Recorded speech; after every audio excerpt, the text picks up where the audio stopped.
হঠাৎ করে রাজা মশাই কি এক অদ্ভুত দায়িত্ব দিলেন আমাকে। আমাদের এই কৈলাসপুর গ্রামের সরকারি রাজস্বের নিরাপত্তা নিয়ে আমি প্রচন্ড চিন্তায় আছি। চিন্তার কিছু নেই, কারণ এই সিন্ধুকের তালা ভাঙা অসম্ভব। একে শুধুমাত্র এর চাবি দিয়েই খোলা যেতে পারে, তাছাড়া এটা খোলা সম্ভব নয়। আর সেই চাবি মন্ত্রী মশাই আর আমাদের সেনাপতি ছাড়া তো কারোর কাছেই নেই। আর একটা আছে পণ্ডিত মশাইয়ের কাছে। আমি সেই চাবি নিজের কাছে রাখতে একদম সাহস পাচ্ছি না বাসুদেব। তাহলে এমন কি করা যায় না যে সিন্ধুক এক জায়গায় থাকলো আর তার চাবি অন্য কোথাও? হ্যাঁ, ভোলা ঠিক কথাই বলেছে। তা তো করাই যায়, কিন্তু চাবি থাকবে কোথায়? সেটার উপায় আমি একটা পেয়েছি। উপায়? কি উপায়? আমি চাই সরকারি এই সিন্ধুকের চাবি আপনি আপনার কাছেই রাখুন। আমার কাছে?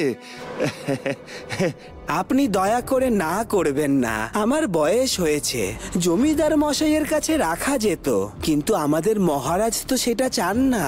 আর সেই নায়েব সদানন্দ খুব ধূর্ত, সে যে কখন কোথায় কি করে বসে তার কোনো ভরসা নেই।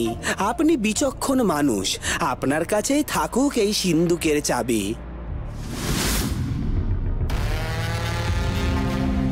জয় জয় মা, জয় মা কংসাবতীর জয়। ওং রিং ফট স্বাহা। জয় জয় মা, জয় মা কংসাবতীর জয়। মা মা দেখা দাও, মা দেখা দাও। মা মা তুমি এসেছো মা? কি চাস তুই? আমাকে ডাকছিস কেন? আমি যে কিছুতেই ওই ভোলাকে হারাতে পারছি না মা, আমাকে একটা উপায় দাও, উপায় দাও মা। তোর আরাধনায় আমি খুশি হয়েছি। আমি তোকে একটা জাদু পুতুল দিচ্ছি। এই নে, এই পুতুল তোকে তোর কাঙ্ক্ষিত জায়গায় পৌঁছতে সাহায্য করবে।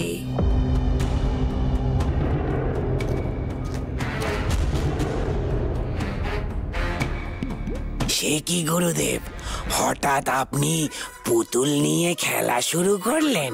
ছোটবেলার কথা মনে পড়ে গেল নাকি? চুপ কর শয়তান বাঁদর। তুই জানিস এটা কোনো সাধারণ পুতুল নয়।